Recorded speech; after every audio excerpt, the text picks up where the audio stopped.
Hi, everybody, and welcome to another episode of the Double 18 Podcast live stream. I'm your host, Stephen Nagishi, and we have been running three straight nights of interesting sports talk this week. Monday with my co host, Ken Fang. Yesterday with CH Shields, Herb Lawrence to talk all things Chicago Bears. And tonight, somebody that I have been following for quite some time. We did a podcast one time a couple of years ago, but now we're doing a live stream together. It is Few times. Fillipo Silva, aka the tactical manager, who has his own very popular YouTube channel talking about the U.S. soccer as well as the soccer in general. Fillipo, thanks for joining me tonight. Thank you very much. I know you had a busy schedule that you had to, come over after attending a practice, which we will get to in a little bit. But it is an absolute honor to have you, and it's nice to see you. Thank you. I'm going to correct you right away, Stephen. I've been to two podcasts with you before, actually. Oh, okay. Well, I've been thank to you. I two. know the first one, or maybe the one after, we had a bit of a technical difficulty that we had to really work around.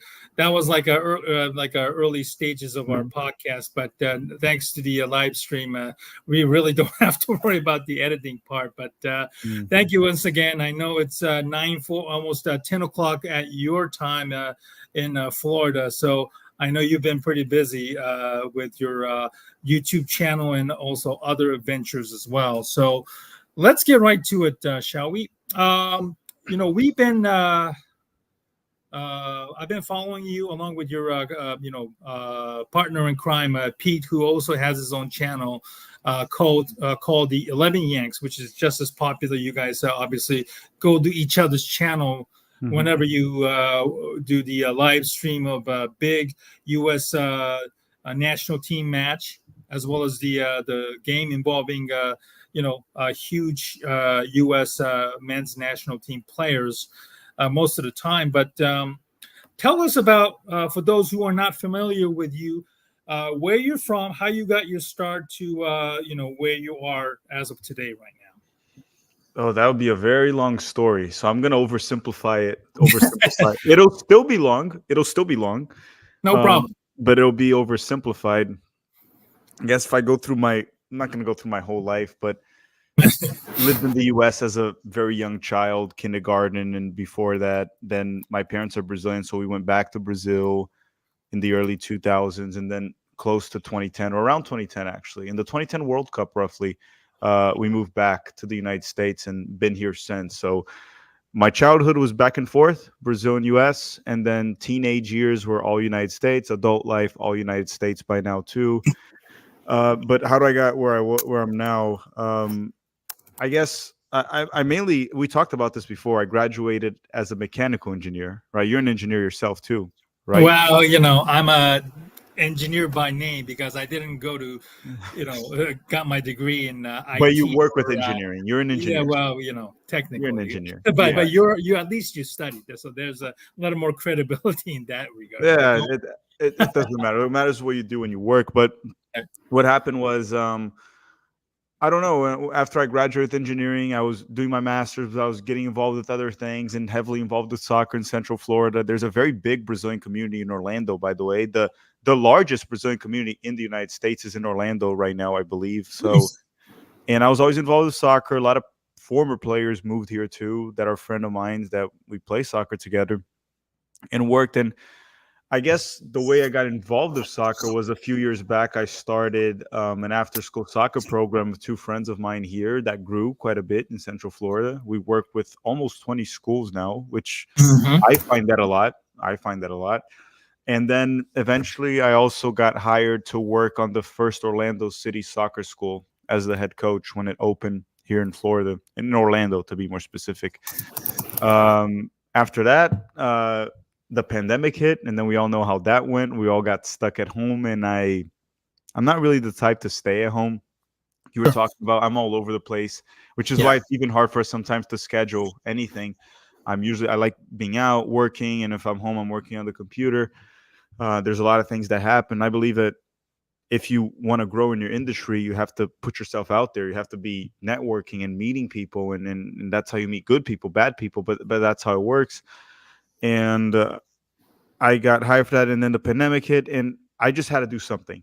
And then we started the YouTube channel, me and Dustin. He's the producer of the channel. Obviously, we're still together, working together since. And it was interesting because when we started the channel, Steven, I think I told you this. When we started the channel, we still kind of want to do this, but it's just not that simple to do it. But we started wanting to cover South American soccer in English, and then we also thought about covering the U.S. men's national team and the U.S. soccer, but we're just like, there's probably not an audience for that because no one cares. Right. And then we did a video about the U.S. and the 2026 World Cup, and that was our highest viewed video. And then we're like, oh wait, maybe there is an audience, but we still kept doing a little bit of U.S. soccer and South American. Then I did a Gio Reyna video, and it did better than all these South American videos. And then eventually Dustin was just like, hey, I watched this series that is like Ecuadorians abroad, and I would totally watch it if it was Americans abroad. What if we do that series for the American audience and see how it goes? And that's how we started the very famous U.S. men's national team abroad series, which I think it's probably a fan favorite these days on YouTube in general for the USMNT fandom. And the channel started becoming a USMNT fan channel from there. At first, we were not sure there was an audience for it, but clearly there is. Clearly, but that's how we are now. Then now, in terms of independent media, I believe we're the largest channel now covering the U.S. men's national team. That obviously not including like media people like ESPN, CBS, and Right. Twitter's at like 55 something thousand followers. It grew super fast, and in a small niche. Yeah, I've been following your channel along with Pete's for more than 2 years now, and I've been a regular active participant in the super chats and whenever you guys go live. And what made you other than the pandemic, of course, what made you decide that you wanted to be more transition into kind of the media side, besides of course the pandemic? But did you find that the current the mainstream media's coverage of the soccer in this country somewhat very much lacking? It was definitely lacking, and I didn't really watch it. That was one thing. A lot of the people in mainstream media, outside of like former players like Herc, Alexi, I knew Alexi obviously. I knew about them, but like most of the media people, I had no idea who they were. I didn't follow it. I still don't like it very much. So what happened to me was I didn't really think about any of that. Me and Dustin were just talking, and we're just like, hey, YouTube channels you can make money off it and live off it. Dustin travels a lot. He lives abroad right now. So for him, Dustin, by the way, is your producer, right? Yes, and college friend too. Known him way before that. And I mean, and at the end of the day, what happened? Sorry, I have a cough because I'm recovering from a bit of a flu. We didn't really think about that. The goal was just like, hey, let's cover what we like, which would be U.S. soccer and South American soccer, and some trendy clubs like Premier League, things like that. And Dustin lives abroad, so it's a way for him to make money. For me, it's an extra income too. But the goal is just like hey, let's enjoy this, which is what we still do. We still enjoy what we do. Otherwise, you can't keep going with it. It was never really we're going to go challenge the mainstream media, or we're going to fix U.S. soccer media because it sucks. I agree that it sucks, but the goal was never to fix it. I don't think I fixed it. I just think I gave an alternative to people that were tired of it. And I think that's probably why it worked. There are still people that enjoy themselves, the mainstream media of soccer, and that's fine. I guess I'm just like a different option. And then there's a lot of viewers like yourself that were just like, hey, I identify more with this rather than freaking Alexi on TV. I think that's what, but the goal was never that. And I guess it still isn't. It's still to be myself and enjoy what I do. If people like it, good. Happy for them. And I want I want to do it a lot for the fans. That's why we started the Patreon, and we're getting all the money from the Patreon, reinvesting into the community with giveaways and possible meetups, pickup games. That's the goal. It's to build a good soccer community, because I grew up a good part of my life in Brazil with that. And in the US, it's very hard to have that. People don't have many people to talk about soccer. That's what I wanted to do. That's why we started the live watch-alongs too, by the way. The live watch-alongs is I either watch games on my own or with like my dad. And then we were like, I want to talk to people. And then you guys on the chat are the people talking to me in the live watch-along. And so it's lots of fun. I have fun with it. It's like we're all talking. It's like we're watching the game together. I think that's what it was. It was never really to challenge mainstream media. It wasn't to. I didn't care about them at all. It just became an alternative just cause. Oh yeah, I apologize there. As a YouTuber, and also involved in the youth coaching, like you said earlier, how much time do you devote to kind of like being a YouTuber right now? And I'm so sorry for even asking this Mm-hmm. question. So, obviously, being a YouTuber full time means you're all in to a degree, and that you're doing this hopefully in a way to kind of support yourself, monetarily. Where are you right now from the time you started to where you are right now in terms of being a full-time YouTuber, and are you able to kind of make a living out of it? I would say, well, I have other sources of income because I have my company here, the after school soccer program and everything. But I could live off YouTube nowadays. Yes, I could. Okay. The obviously the I guess like I would have to it would be tight, especially because things got far too expensive in Central Florida to live in general.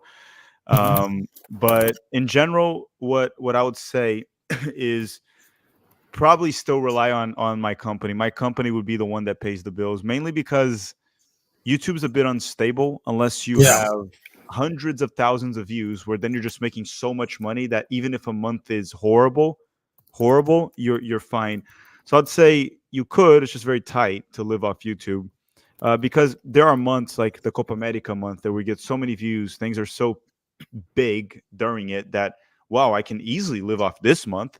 But Sure. then you go to September where the US doesn't even play, the views crash, super chats like you talked about, all these revenue, less sponsors, so it all goes down. So it's a bit complicated in that sense. So that's why I still have my company, and I would say my company is what brings me stability these days, and it always has. It's always what has been.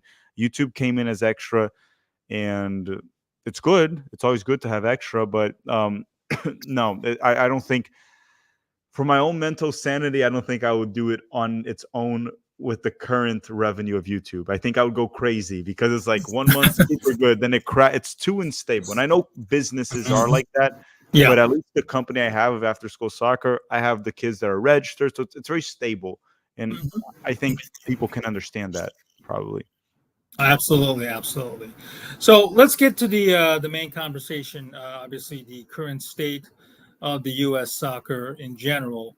Um, Obviously, you probably have plenty to talk about as we speak. Both the U.S. men's national team and women's national team has been kind of struggling to a degree. Women's national team recently lost to Mexico on Mhm. correct me if I'm wrong, on the women's Gold Cup. World Cup. Yeah, to Mexico for the first time in their home soil in such a long, long time. Obviously, they're clearly in a transition, obviously, following a disastrous World Cup last year. And they're still kind of, finding their way until Emma Hayes, who currently coaches the Chelsea women's team, takes over as the women's national team in June, I believe. And meanwhile, men's national team, they have the CONCACAF Nations League that they have later this month on the 21st against Jamaica, and then they also have the friendlies in June that follows into the big one, Copa America, later in June this year. Obviously, you're probably more familiar, of course, with the men's national team and women's national team more so than anything else. But let's talk about the men's national team first. They're coming off a January, disastrous camp that they lost to, I believe, Slovenia 1-0. Not an A team of Slovenia, by the way. Oh, we didn't bring an A team either, but it was a terrible camp. I agree. Yeah. Was a camp. It was a meaningless camp that they have. They're probably the only country that have a international friendly at this time of the year. Just shortly after New Year's. And it really garnered nothing out of it, unfortunately. But they keep on doing this for some reasons. But as we welcome the Jamaica in the Nations League semifinals, what concerns do you have right now with the men's national team? Over the lineups as well as the tacticality and the Jamaica team that they're about to face in a couple of weeks. Jamaica's a hit or miss, right? They have a lot of talented players, but you never know really what you're going to get from Jamaica. I guess my concern is the same as every U.S. men's national team fan at this point. It's like Greg Berhalter. What is he going to do? How's it going to? Is he going to adjust if needed? What if he's put in an uncomfortable situation? This is the first tournament ever since Berhalter returned. Outside of that, okay, so let's put it this way: Berhalter played a bunch of friendlies. He beat Uzbekistan and Oman, which I mean, in the U.S. you should beat them, right? It shouldn't be an option not to beat them. And then after that, we played Germany, where he got wrecked, and then he played Ghana, where we destroyed the Ghanaian national team, but it was just a bit off. It didn't seem, I don't know, but anyhow, got the win. Then he goes on to beat Trinidad and Tobago at home in Austin. I was in that game, and we played like crap. It was terrible, and Berhalter can't adjust. He doesn't adjust. And things go wrong, it's just pray to God and help that some miracle happens. And that's what happened in the away game. When Des got the red card, no reaction, nothing from the team. And we lost to Trinidad, which is embarrassing. We shouldn't have lost. Right. So if everything's going well against Jamaica, I think we should be fine because we're a more talented team. I think we're a better team. We're playing at home. Should be fine. My question is, what happens if Jamaica scores first? What happens if we get a red card? Do we have a plan B? Do we have a plan C? Does the team know what to do right away? And under Berhalter, if I ask any fan, they're going to say probably not. So that would be my main concern with it. In terms of Jamaica, they mentioned in the chat, Leon Bailey has been amazing in the Premier League this season for Aston Villa. Mm-hmm. He has struggled with Jamaica every time he plays for them, but again, it's a concern. But I'm not going to go pick and concern in regards to players, because if you go player by player, the United States has a better team. Yeah. So I'm not. I do believe that Leon Bailey certainly is a name that I think a lot of fans are familiar if they follow the Premier Leagues very, very closely on NBC and Peacock regularly. So that's one guy you really have to pay attention to as well. Another guy I believe is Andre Blake, the goalkeeper for MLS's Philadelphia Union. That's another name that the fans are probably going to be very, very familiar with. Mason Greenwood is also rumored to be. Hopefully not. No, he won't be on this one though, and hopefully he doesn't ever come here. But no, I don't think so.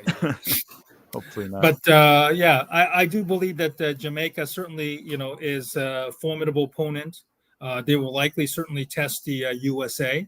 I don't think nobody's really all that scared of playing United States at this moment. Which is even more of a concern because it always seems that U.S. whenever they play at home here in the United States, it seems as always it looks to be more like a 50-50 in terms of the U.S. fans versus the opposition fans, particularly Mexico. Whenever they play Mexico, or it's even more like 60-40 or even Mexico, 70-30. I would go like 80-20 for Mexico. Yeah, 80-20, or even some opponents like Honduras or even Costa Rica, given the population changes in this country. But I do worry that Berhalter always seems to be stuck with one plan or one formation. And that, he doesn't deviate from the script, and that, his substitution has always been very, very late or lacking. So that's one of the concerns that I have right now, that the U.S. hasn't really looked good at all. Even if they won against Uzbekistan and Oman, they had to score late goals or whenever the oppositions tire out, and eventually U.S., eventually takes over. And then finally have to put them away. So, I do worry that, there's not enough games between now and the Copa America. And, the obviously the schedule for Copa America is out. And it looks as though U.S. seems to have a good chance of, getting out of the group. But getting out of the group is no longer a goal. You want the U.S. to kind of get out easily and advance now. So looking ahead, Filippo, obviously, Bolivia, Panama, and Uruguay. What is your realistic expectations for the U.S. Out of this tournament? Well, we have to get out of the group. I don't think it's even like the odds are good. It's if he doesn't get out of the group, fired Berhalter right there. Right. Bolivia is a bit of a challenge when you play them away in the altitude. That's not what's happening here. We're playing them at home, so you have to get 3 points against Bolivia. Panama is a very competent team. Panama is a good team, but again, when you're facing Panama at home as the U.S. men's national team, you got to beat them, right? If you go to Panama and you end up pulling a draw away, that depending on the situation of the game, that's not that bad. It should probably beat them also away. But at home, you have to beat them. So that's 6 points. You advance.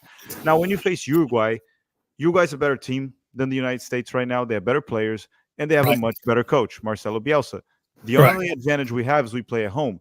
But again, Berhalter has to start pulling some results against better teams. If we want to do something special in 2026, well, guess what? We're not the best team. We're going to have to pull an upset here and there. You're playing Uruguay at home. Pull something. So I would say 6 to 7 points, maybe 9 if you can beat Uruguay, but you should try to go for that 7 points and maybe advance in first in goal differential. Because the thing is, if we advance in second, we're probably going to play Brazil in the knockout rounds, and the odds of us knocking out Brazil in the quarterfinals is very slim. If we finish first, we might play Colombia, which is a very good opponent, but playing at home, it's a very beatable opponent. We can beat them. That's my overall point. So my expectation is if we qualify in second and we play Brazil, we're probably going to get knocked out in the quarterfinals. If we advance in first and we play Colombia, we need to make it to the semifinals. We have to beat Colombia in the United States. And some people are going to call this delusional. No, that's called having some standards. You need to have some standards. It's like, guys, I'm literally being fair. I'm saying if we play Brazil, I don't really expect us to beat Brazil or Argentina. I do, however, expect us to beat Colombia, and I do expect us to put a good fight against Uruguay. Exactly. I think having a higher standard now is a new norm, especially when you're a hosting country. And if you're a hosting country, you want to see your country advance. You don't want to be one of those countries where, probably the only country the host country to ever get knocked out of a group stage is South Africa, which we know was in Qatar.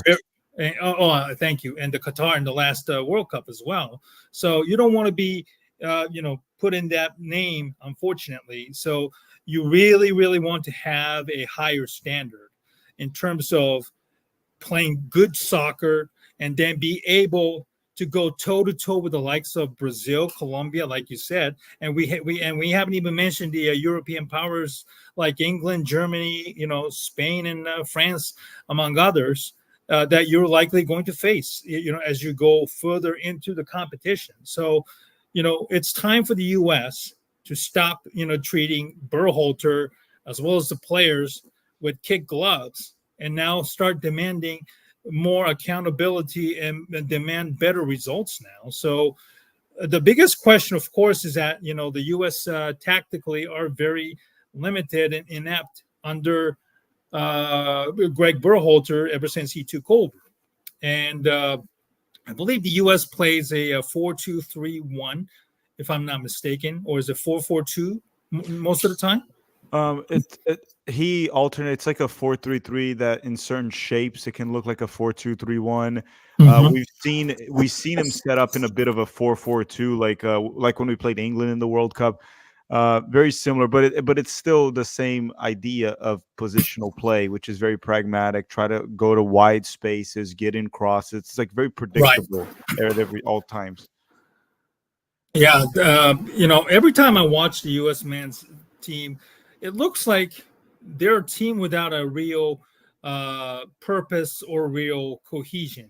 And I understand because a majority of the players are flying in from Europe, getting together in such a short amount of time, and then obviously don't have a lot of time practicing.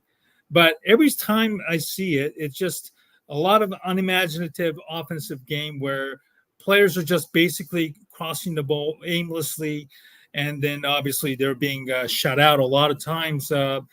What other tactics or positions do you think that the U.S. can try if and when Berhalter has to be forced into trying something else that you think would work?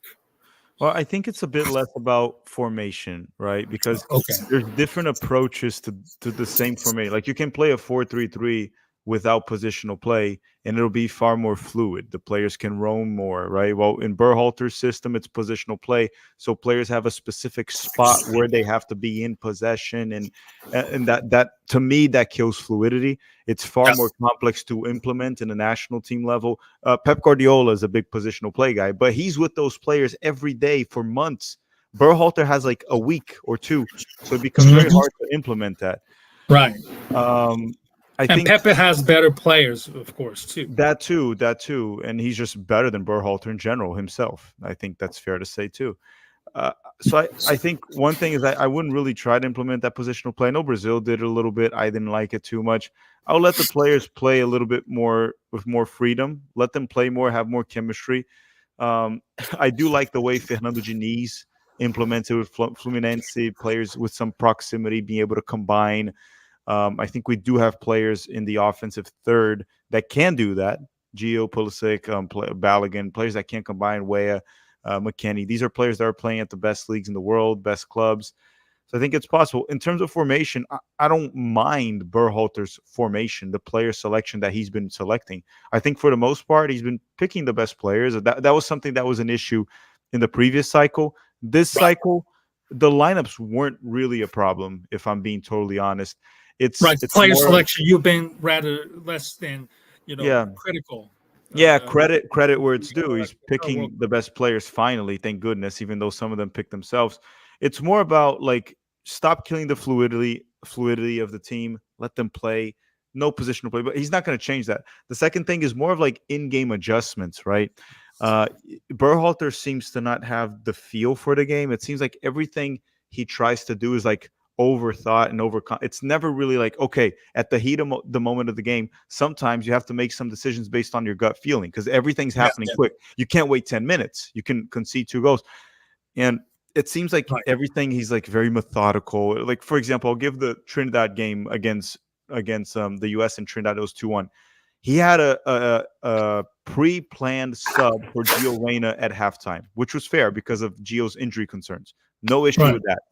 Des got a red card with like 15 minutes left in the half or 10 minutes. Yeah. If we are in that situation, the ideal thing to do, we were playing with 2 forwards, Pepe and Balogun. I would take one of the forwards, put a right back, which was, I believe was Scally at the time, keep Gio to help hold possession because that's one of Gio's qualities, help hold possession, and tell the team, look, guys, move the ball around, waste time, kick it out. Just hold the 1-0 till halftime so we can recompose, adjust, and try to hold the win. What did Berhalter do? He had that pre-planned Gio sub, so he took Gio Reyna out, kept 2 guys up top. There was a hole in the midfield. We couldn't keep possession. We conceded 2 goals before halftime. We went down into the second half. That was dumb. Again, it's like adjusting during the game. It's these little things with Berhalter that are so frustrating. And what pisses me off about it is everyone was saying, you're trying to blame Berhalter for Serginho Dest's mistake. No, Serginho Dest's mistake is Serginho Dest's mistake. And yes, we primarily lost that game because of Dest and not because of Berhalter.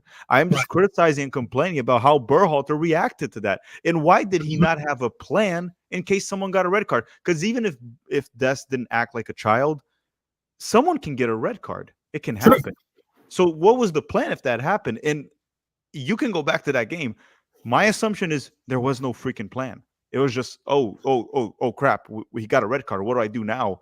And then he's like, oh, well, Gio's going to come off at halftime. So just take him right now instead. That's not how it works if you want to get a win, right? So exactly. That's probably my biggest concern and not really the formation. It can work in a 3-5-2, 4-3-3, 4-2-3-1, 4-4-2. It can work. Exactly. It's more that. That's my main concern with him. Yeah, I totally agree. If you're struggling against the, CONCACAF opponents, and by no means I'm not trying to slander, teams like, Trinidad, Tobago, or Jamaica, the upcoming opponents. If you're struggling against those opponents, I can only imagine how bad he is going to be exposed against the likes of, Brazil or Colombia in the upcoming friendlies. That is slated already before the actual Copa America takes place. And we all know that you being a Brazilian and you're a big Brazil guy, even with the Brazil currently struggling right now under their current form, they would still beat the U.S. Rather easily 10 out of 10 times, or at least maybe U.S. have a chance of a tie in one of those games. But I do worry that, Berhalter is like basically on the island on his own. And, there's certainly assistance on his staff, namely B.J. Callahan, who did a very good job while Berhalter was kind of, on a sabbatical. While the investigation was taking place into allegations of the domestic violence and the whole, Gio Reyna versus Berhalter saga. But do you feel like Callahan is being kind of underutilized, or even worse, undermined, because Callahan had very good success while he was away? I think he's utilized to what he is. It's just that he was probably successful because what I was telling you, sure, there was a system also when he was in charge, but it seemed like the team was far more free flowing without Berhalter. I Mhm. think Callahan, probably because he was just an interim coach, probably allowed the players to have some freedom to do a bit more of what they wanted to do on the field rather than a pragmatic system. I think that's mainly the reason why he was more successful. Because keep in mind, Callahan was never challenged to a point where he had to make drastic changes in the game and all that. So I can't really comment on any of that on the games he had. We were fairly dominant against Mexico with him. We were fairly dominant against Canada. There wasn't much adversity. And then in the Gold Cup, there was adversity, but our team was just crap. So I don't even know where to blame him. We lost on penalty kicks. So I don't know. I don't think Callahan would be the one to be in charge of the national team, to be honest. I thought he did a good job when he was in charge for the most part. But I don't know, man, with Berhalter, it's the same issues as always. The only thing that I'm happy is that Berhalter at least stopped with the whole MLS lifers that he loved so much in the previous cycle. Yes. Outside of that, I haven't seen any other improvement. None.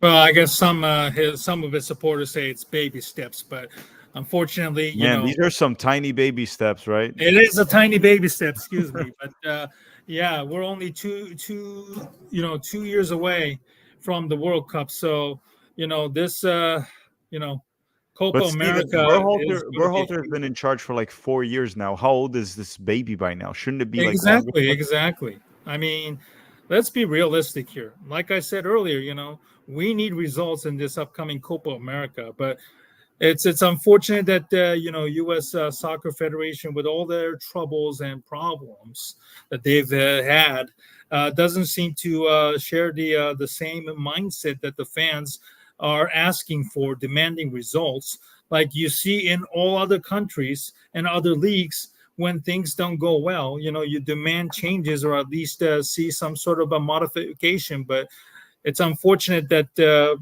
it seems as though Berhalter is comfortable in his own rights, and that all we see him is like basically traveling to NBA games or European games on a company dime, and just basically milking it as much as possible rather than focusing on coaching the game itself, in my opinion. So we'll see what happens, and hopefully the Copa results will garner some real pressure for U.S. soccer and for Berhalter moving forward. My guest tonight is tactical manager, aka Fillipo Silva, or vice versa.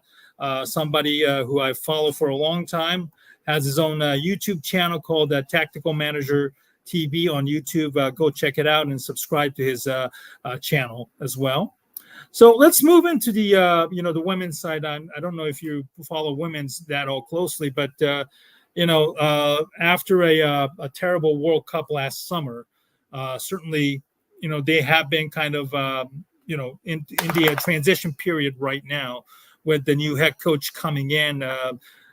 Do you feel optimistic, or do you feel like the dominance of women's soccer after what we saw in the last World Cup that U.S. women's is kind of following the same trends as men's in a way?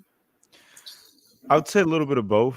I think I wouldn't say I would say I'm a bit optimistic with the right coach. The women's national team will improve, and they already got the Mhm. right coach. She's just going to take charge during the summer. But at the same time, a good part of the world, especially Europe, Japan has been Mhm. great too. I want to shout out Sure. Japan. They have caught up, right? The dominance that we once saw with the women's national team, I don't think we'll see quite that. But it still looks like a team to be extremely competitive and fight for Olympic medals, fight for World Cups. It's just that the competition is much tougher. So Sure. get used to losing. It's going to happen far more often. It's not the same dominance that was before because the world caught up. I don't think we declined by any means. That's my overall point. But again, I'm not an expert on U.S. women's national team. I mainly follow only the national team there because the men's national team. I cover mainly the men's national team, but I watch club soccer with the Sure. men's program. Right? I watch Premier League. I watch MLS. The women's, I don't watch club soccer. I only watch the national team. And from what I'm seeing, I think there is hope in all of that. When they get the right coach, the players are still very good. They're transitioning out of some of the old links that have been gone. One of them was Rapinoe that I usually avoid talking about her because it's so controversial. Like you say something about Rapinoe, it always gets politicized. But in the World Cup, that was not a player that should have been there anymore from entirely a soccer perspective. When you bring Mhm. that up.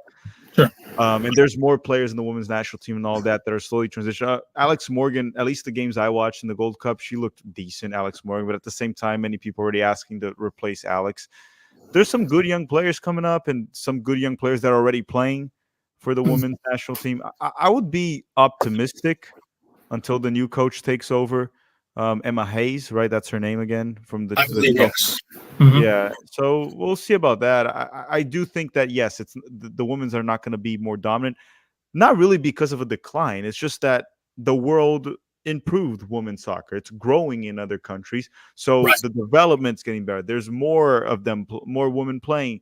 It's just becoming more competitive, and Exactly. when that happens, naturally competition gets better. We know Europe knows how to develop players because they do it on the men's side. It's the same formula for the women's side, and they're Exactly. probably just replicating it, and that's why they're being very successful. So I Mhm. think the U.S. women's will still be successful, or at least be a contender. Just get accustomed. It can happen to go like sometimes a while without winning a World Cup, a few editions, Olympics. I would say the word would be maybe cautiously optimistic would be the word, maybe Mhm. the And two I words. totally, yeah, and I totally agree. The world has caught up, certainly because of bigger clubs, obviously on the men's side, Juventus, FC Barcelona, Manchester City, Chelsea, that Emma Hayes is currently coaching, just to name a few.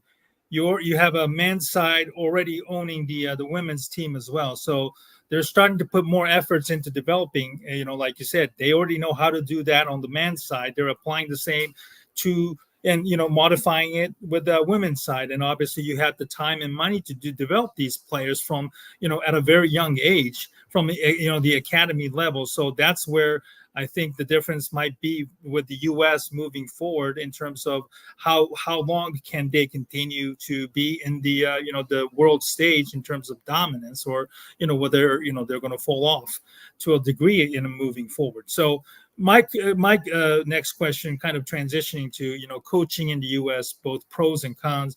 You were at the Orlando City MLS youth game earlier tonight, which is why we had to kind of push it back to accommodate your busy schedule tonight. But as somebody who owns your own coaching, company, and have been, playing in the U.S., also in the collegiate level as well, and have been involved in the youth soccer.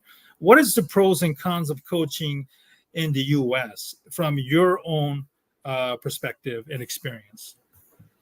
My biggest issue with the coaching in the U.S. is there's no incentive to break the pay to play system.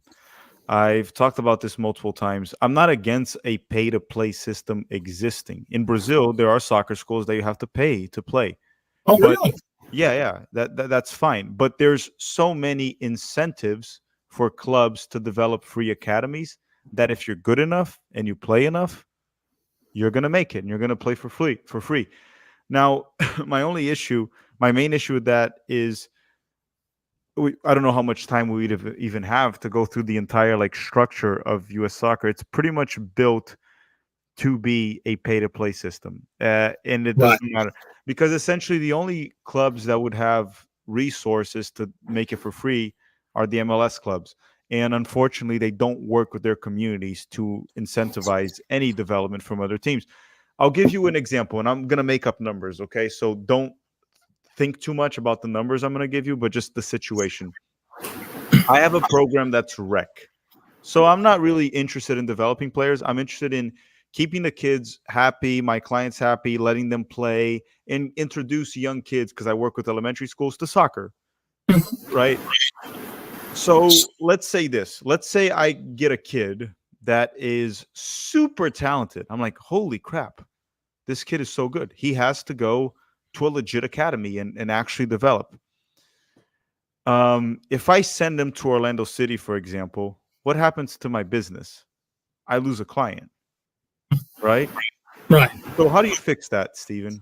Do you have any suggestions? Because I have many ideas of how to do it.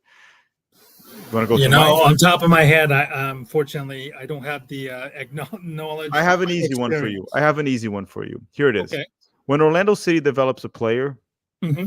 they benefit from that because he'll probably one or two or a few will play professionally. They'll sell jerseys. They'll help them win trophies, sponsor. And maybe if you develop it right, you can sell one to Europe for like $10 million. All of a sudden you paid for everything down below.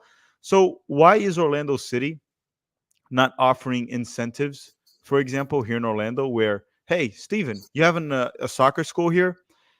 For every player from your soccer school that is registered in your soccer school, that they go through our tryouts and they make the team, we will pay you, I don't know, $10,000 because you developed the player for us. All of a sudden, now I'm thinking to myself, wait. If I do the best job I can developing players here, and I can get 3 players every year to Orlando City's academy tryouts, if I can get them to go through, if I develop them right, I'll make $30,000 off of that.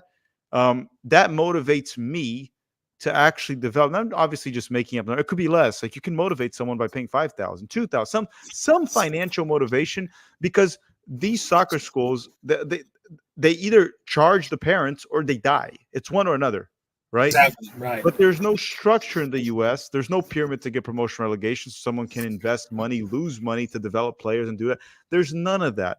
So since it's MLS only pretty much, and then USL in some cities, but USL doesn't have the same resources, but MLS does. MLS is very rich. The teams have money. Yeah. You got to find a way to work with your community and incentivize everyone to do so. And that is how you incentivize the end of pay to play. You want to know why? If there's a bunch of kids in my soccer school and one kid is super talented or like 5 kids are very good and 4 of them can't really afford to play in my team because I'm like, I need to charge X amount to make this a business. Well, you know what? You 4 are not going to pay.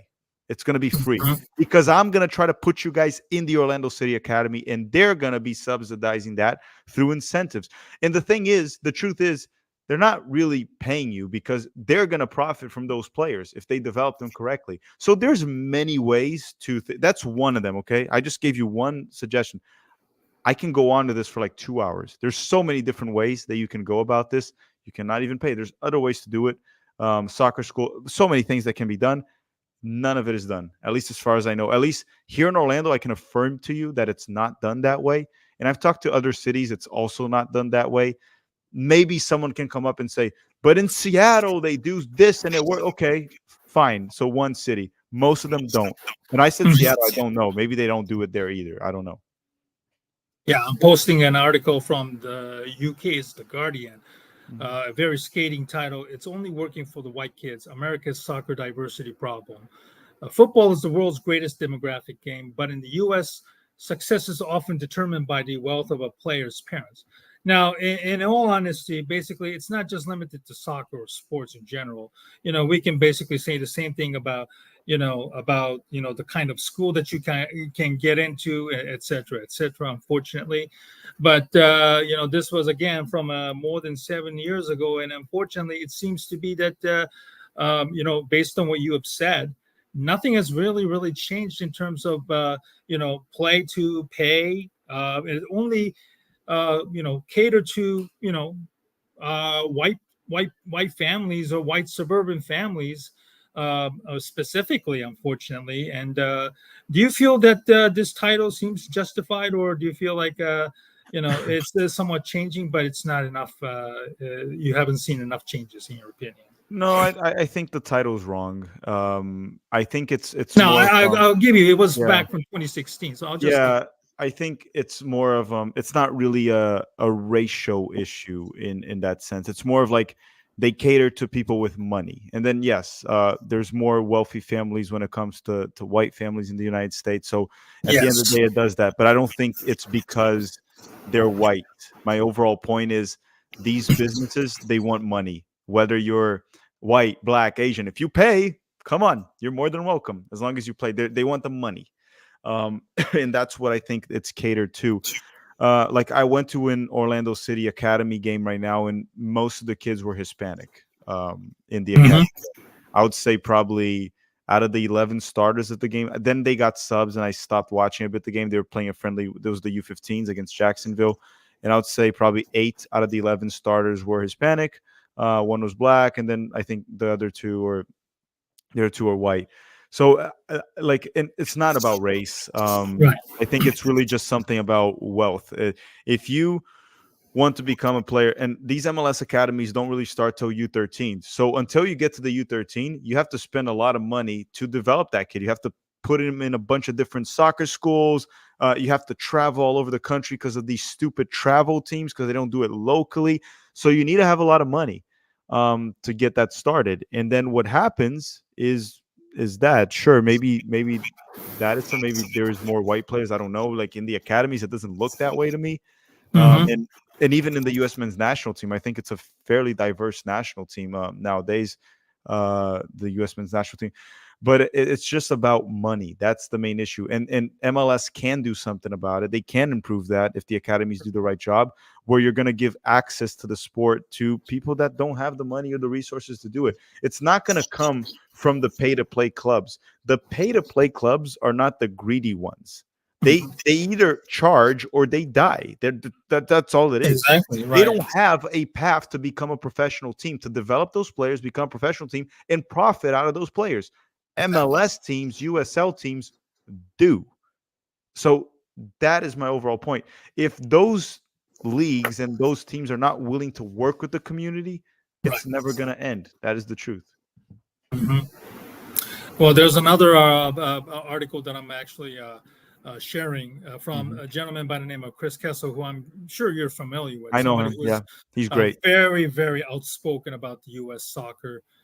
He recently shared an article from a juggernaut capital partners who have invested into the youth sports services, which obviously we all know that private equities, whenever they get involved in something, they tend to turn profits and just basically abandon them. But are you worried that maybe private capitals are now starting to kind of like permeate it into like a local like a sports scenes where we talked about pay to play, but the kind of the disparities that that these private capitals, we know they're only in it to make money, that that pay to play is only going to get worse, and perhaps that the disparities of haves and have nots amongst the families and communities are only going to get widened, in your opinion? I think it will get worse, or it will at least stay the same. I don't. Let me put it this way. I don't know if it's going to get worse. It's hard for us to predict the future, right? But just Yeah. based on what I'm seeing, it's not going to get better. So I'll say that it's probably not going to get better unless the MLS clubs do something or teams do something about it. USL also grows. That's the only way, because you got to remember too, it's the cost of traveling. You need teams to cooperate. You have to make like regional tournaments. There's like people, like imagine you're a parent and your team has I'm in Orlando, and then you have a tournament in California. All of a sudden I have to pay for a whole California trip for the kid. That's like a vacation for many people. And Right. that's like something they can only afford to do once a year. Some people can't even afford to do that once a year. It's just nonsense of what you have to do and how much money you have to invest until the kid reaches that academy level where the Orlando City will just pay for everything. They'll pay for the trip. That's like pretty much like, I believe Orlando City starts to do that in the U15s, if I'm not mistaken. So the kid would have to be what, like 13. By that time, how much money will you have to have spent for your kid to be that good? You can't just leave him. He's to play to become that good. You can't start playing when you're 13 and become good at 14. It's not going to happen. So I look, I wanted to be optimistic about this season, but I just think it's not going to get better anytime soon, unless I see some drastic changes, which I'm not seeing.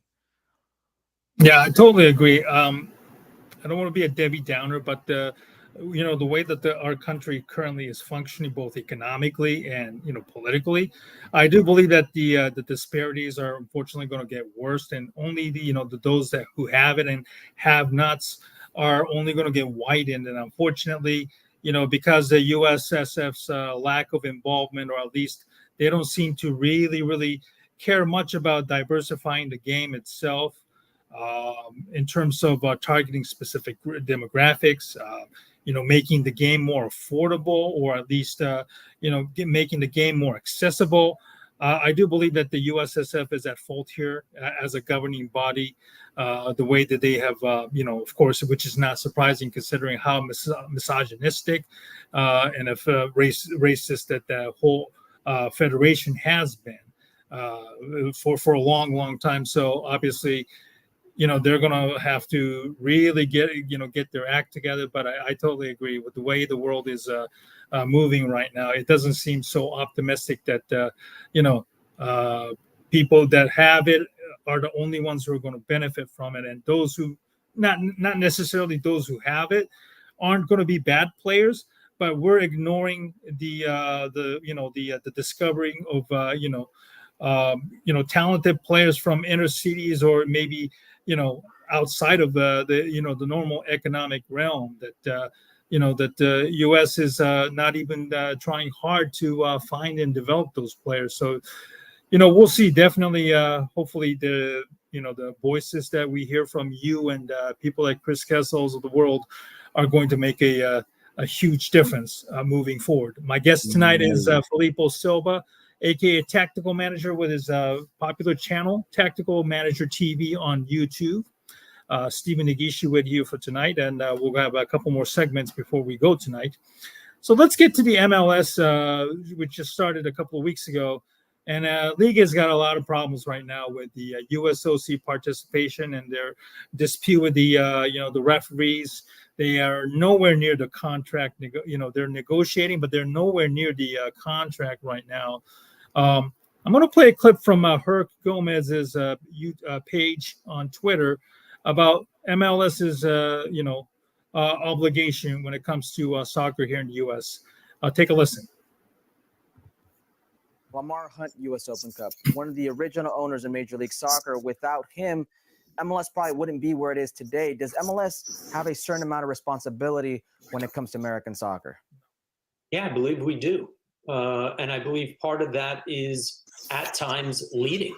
And we, in this instance, understandably disagreeable to some, we tried to lead. And we tried to lead a situation that would bring about positive change to the Open Cup for all the competing teams and for fans across who support any league or any team in it. So we accept that responsibility. We understand that with that responsibility comes criticism or difficult decisions from time to time. But the league has supported the Open Cup, has made serious intentions to win the Open Cup, and has been fortunate enough to win the Open Cup for, I think since 1999. So I hope our interest in that way isn't doubted. We just want to see things get better. So let's put on paper what maybe some of those things to get better are, because you mentioned before improvements and maybe you had some specific suggestions. I think what we all want to see at the end of the day is all or as many as possible MLS teams in the Open Cup. What would it take? What are those improvements, Nelson, that you would say, okay, you know what, this competition is at the level for all MLS teams or a majority to be involved? Well, first, it's time to give U.S. Soccer some credit here because they have made improvements in the travel allowance. They have made improvements in the scheduling where we have more of the proverbial David versus Goliath and the opportunity for more of those to take place later in the tournament. 8 championship teams were seated alongside the 8 MLS teams. We think that's a net positive, so that later in the tournament we have more opportunities for cup sets rather than just like teams from the same league playing and defeating one another. So we think those are improvements. We'd like to see improvements in the broadcast standards and in the marketing and advertising of the tournament so that fans know where to go see it. Our fan survey in October of last year showed that of core MLS fans, only 18% could accurately tell where the tournament was being shown via broadcast partner. Only 18%. And the Open Cup itself was the third most interesting and most important championship that MLS clubs participated in, garnering only 6% of respondents. This clearly shows that we collectively, we all need to do a better job to make this event where it belongs. All right, there he is, Nelson Rodriguez of Major League Soccer. Nelson, thanks so much for the time tonight. Appreciate you being a good sport and coming on and taking the punches as we threw them at you. Okay, so what are your thoughts on the interview a little bit there? Obviously, it's a 3-minute clip there, but we only have 8 teams out of the 32 MLS teams participating. I don't think that MLS is doing enough to really helping the prestigious Lamar Hunt trophy that which is somewhat of an equivalent to, say, FA Cup in England. But you have any problems with what was being said there? Yeah, a lot of problems. One, they shouldn't have the option to leave. It shouldn't be an option. The federation should say, MLS, you're the Division I of the United States, right, as sanctioned by us.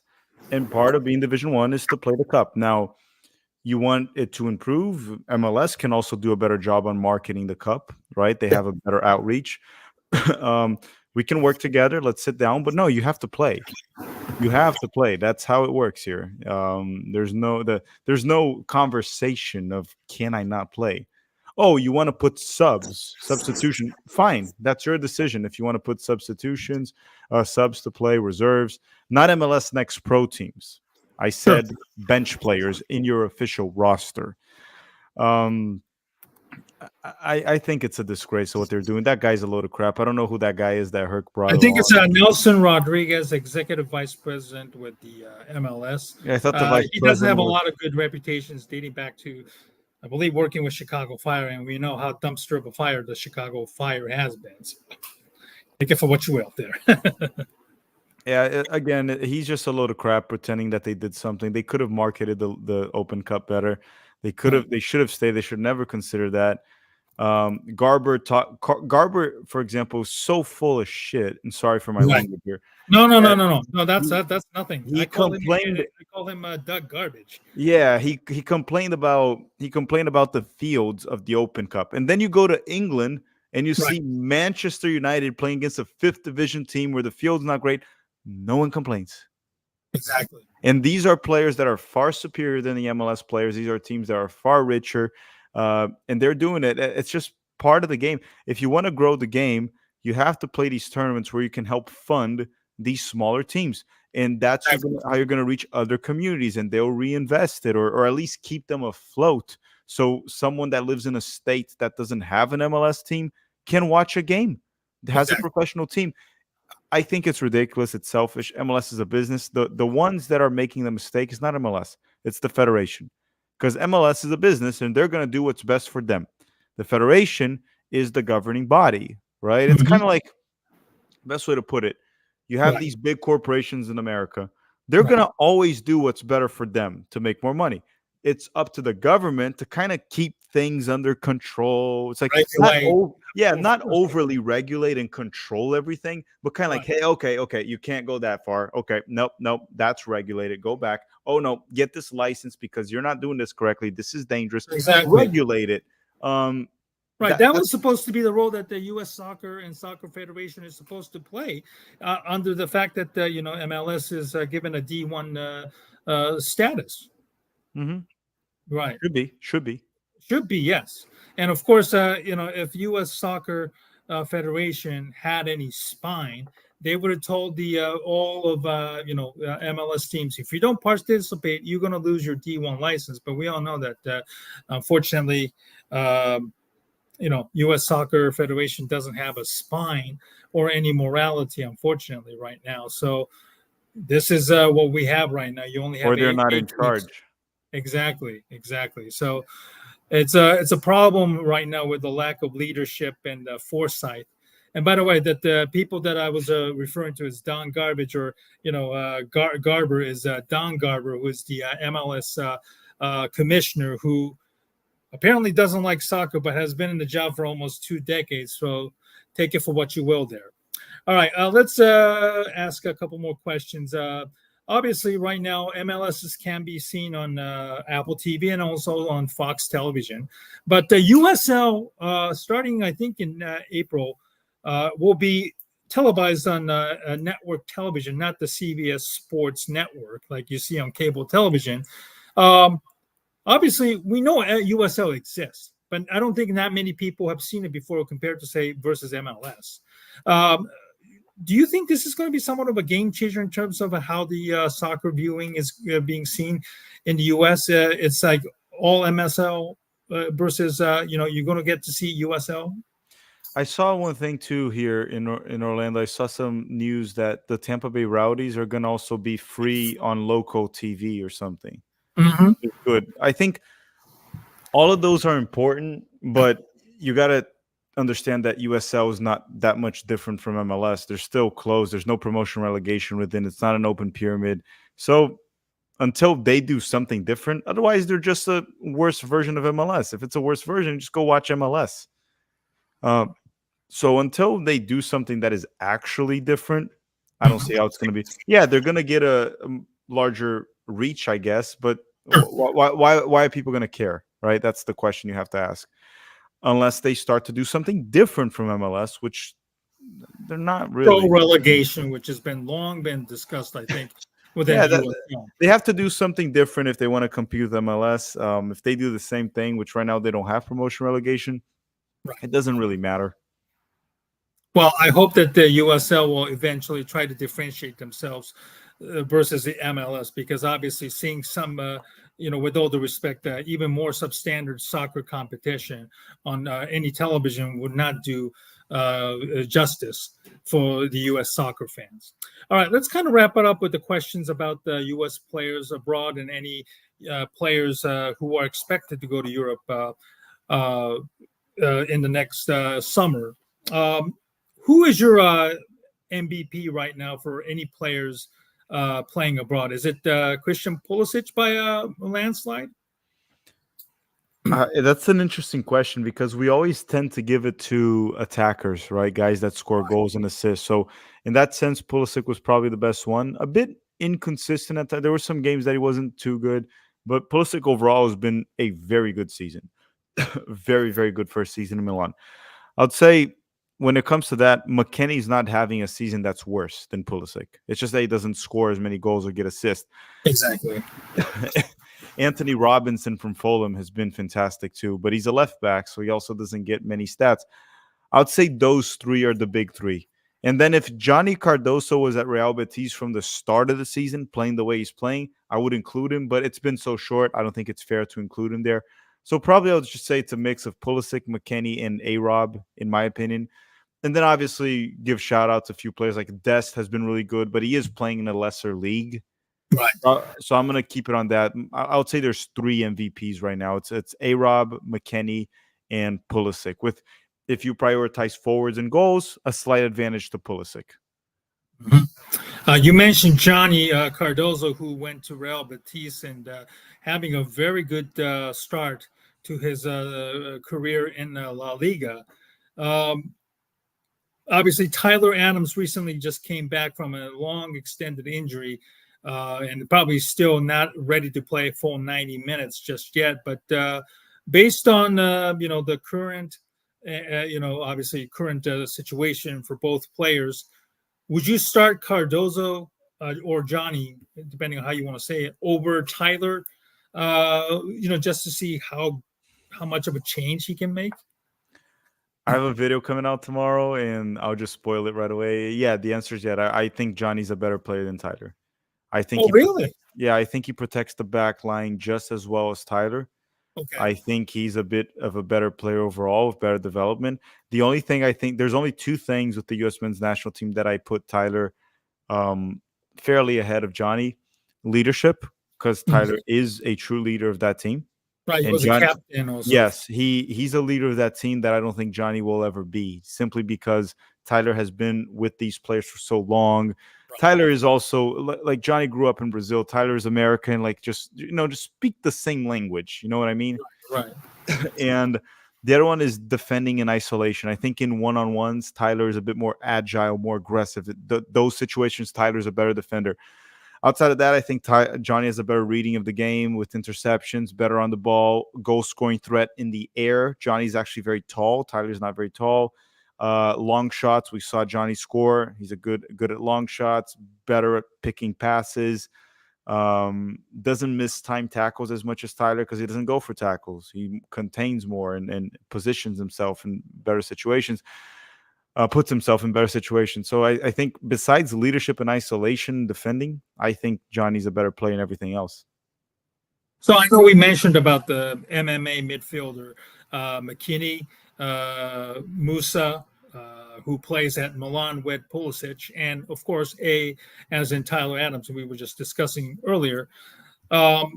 So you think Adams is kind of odd man out of those group with Johnny, or is there any possible way that all four of those guys can coexist, or is that just too much? I think Adams and Musa are out of that midfield. I would probably go Johnny, McKinney, and Reyna, or Johnny, McKinney, and Tillman, with Musa being the backup of McKinney and Adams being the backup of Johnny. Now, of course, this is not a hill I'm willing to die on. Sure. If you alternate Musa, McKinney, Adams, and Johnny, I think we're fine.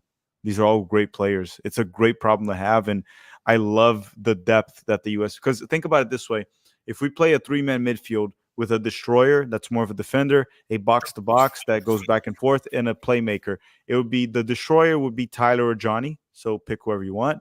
The box-to-box would be McKinney and Musa. Pick whoever you want, and the playmaker would be Malik Tillman or Gio Reyna. I like all these options. Speaking of Reyna, how concerned are you with his conditions right now, and his future moving forward? Right now, not too concerned until he gets a move this summer or decides to stay with Dortmund. Now, if he's not playing next season again, I'll start getting concerned because that's a bit too long. I think he made the wrong move, but we've seen Dest, for example, make the wrong move and then fix it this season. So if Reyna doesn't fix it, then I'm sorry, then we're going to have to start questioning him a bit more, right? We're trying to really push and believe in him, and I still believe in him. But he has to get it right this summer and start playing next season. McKinney also had a bad transfer to Leeds. He bounced back. Time for Reyna to bounce back. So, what league or what team do you think is the best fit for Reyna? Probably the Italian league or the Spanish league. A bit slower paced, better for players that are more like not super like physical beasts or get injuries too often, more possession based. So I'd say those two leagues. And again, that worked wonders for Pulisic, right? Going to La Liga. That worked wonders for Johnny. I think La Liga or the Serie A would be the two best options. I think he would be all right in the Bundesliga if he can find a club that he can consistently start or try Dortmund again. You just have to have a straight talk with whoever it is and just like, what's the plan for me? Is the plan to utilize me? Am I going to be a back? That's what he needs to figure out. Not the Premier League, though. That's definitely not a league for him. Unfortunately, the experiment in the Nottingham Forest which is battling for relegation to avoid relegation. Doesn't seem to be a good place for him to kind of get his feet wet right now. Any U.S. Young player that you're very high on here in the U.S. or MLS scene that you might see move to Europe this summer? I really like Asmir Bajraktovic. I don't know how to pronounce it. Yeah, I know. That's a kid from New England Revolution, right? Yeah, that's probably the one. There's a few that we could mention. Diego Luna is a good prospect. Brian Gutierrez, Caleb Wiley, but Asmir is the one that I saw and like, there's something different about this kid. He could not develop. Who knows? Time will tell. There's something different. Very different player profile of the standard American. Lots of flair, good footwork.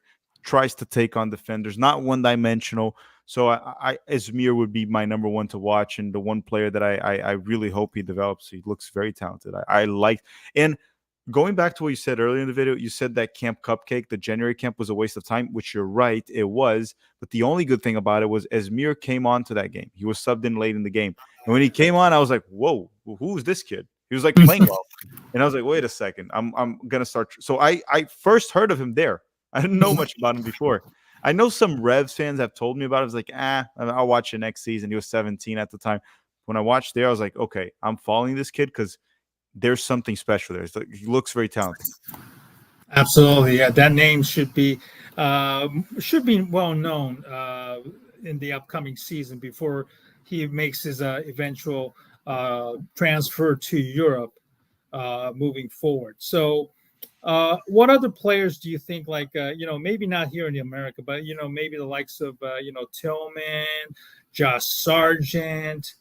Do you think any of those guys will probably stay with their respective league, or do you think that they have a chance to move up? Sargent, I guess it depends. If Norwich gets promoted, I don't. Right, there's no need for him to leave. Yeah, he's already getting promoted, and they're fighting for a spot. So Sargent depends on that.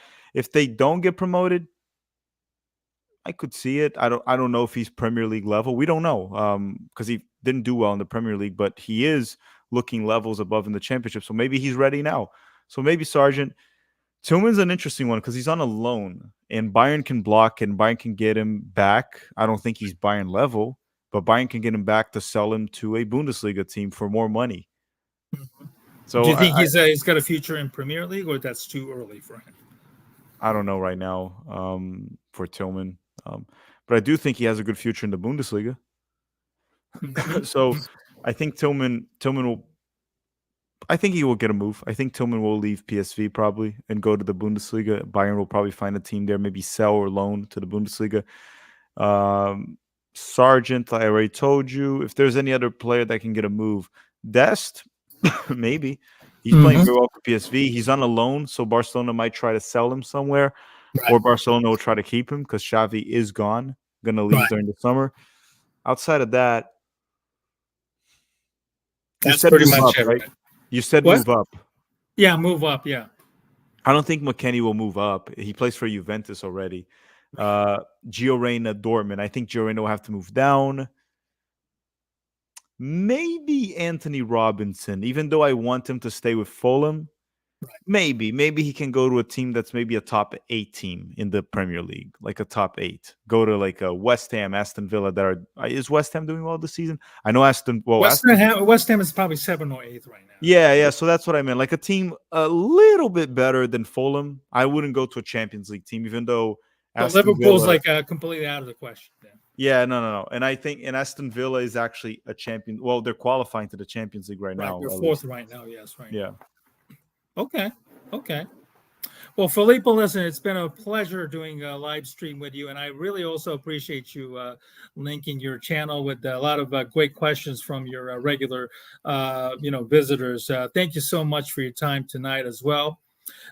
We look forward to doing this again, and I look forward to having more conversations with you down the road, hopefully perhaps after the Copa America, and see where the situation is right now as well. And, good luck to you with the your soccer coaching business, and look forward to maybe tapping into your connections for future interviews with the other U.S. Soccer people. I know you've been coughing because you were recovering from the flu yourself. I've also been fighting after food poisoning myself. So we've been kind of on the mend, but I appreciate you taking time tonight to do this live stream despite your conditions and everything. Oh, of course, anytime. I'm feeling great. It's just my throat bothering me a little bit, but it's a pleasure. It's been over an hour, but it flew by. Didn't even notice. Thanks for having me. And thanks for always being there at the channel too. I've seen you there in the chat, super chatter chatting probably since 2021, I would say. I think. Yes, I would say so. Yes, that's when I found out about your channel during the pandemic. Obviously, that's when you kind of started around that time, and it was certainly a lot different than the normal chats. And that's where I kind of got the idea of my podcast and live stream channels that I started in 2021 as well. And I thank you, Yaz7. Men for and then also a judgmental deity for following our channel. We do it mostly with Ken Fang from Awful announcing. We do two Asian guys talking sports and all the other stuff. So hey, good luck to you, and we look forward to following your channel to get some knowledge about the state of the U.S. soccer, and I appreciate you educating me for this whole period. And I feel I've become a much more smarter soccer fan, and I feel a lot of listeners feel the same way about following you and Pete as well. So, but before you go, Chris from the chat, thoughts on Brendan Aronson's girlfriend? He's in love with Brendan Aronson's girlfriend. Oh, really? Yeah. Who is he dating? If you don't mind? I don't know the name of the girl. It's a very pretty girl that Brendan Aronson seems like a very nice girl too. But American, I guess. Yeah, she's American. I don't know her name, but this guy on Twitter is obsessed with Brendan Aronson's girlfriend. Oh, you know what's? Now, one more question I forgot to ask you. Brendan's brother Paxton, he plays right now. He's loaned to a team in the Dutch league that's fighting for relegation. He plays for Eintracht Frankfurt, which is my team right now. Where do you think about Paxton's future after this season? Do you think like he has to leave Bundesliga, or does he have to probably go down a notch to play at the Dutch league or Belgian league, in your opinion? He's in the Dutch league now, and he's doing okay. They're doing fine. It's going to be a good experience. I guess maybe it would be best for him to get another loan and play a full season in the Dutch league, and then try his luck again with Eintracht. I think he can play for Eintracht one day. It seemed like he wasn't ready yet, but he's obviously getting better now already playing with Vitesse. I think there's potential there, but it's more of a wait and see how he develops. I think he probably needs a full season there before he can actually get consistent minutes for Eintracht. But we'll see. Maybe the 6-month loan is enough. Maybe that's enough for him to at least become a rotational player and then try to build off that. Well, on that note, we'll end the show. Thank you, Fillipo, as always, and I hope you get well soon. And let's do this again down the future. Thank you very much for joining me tonight. Thank you. And thank you for following us on our channel. We'll see you next time on the AA Team podcast live stream. Good night, everybody.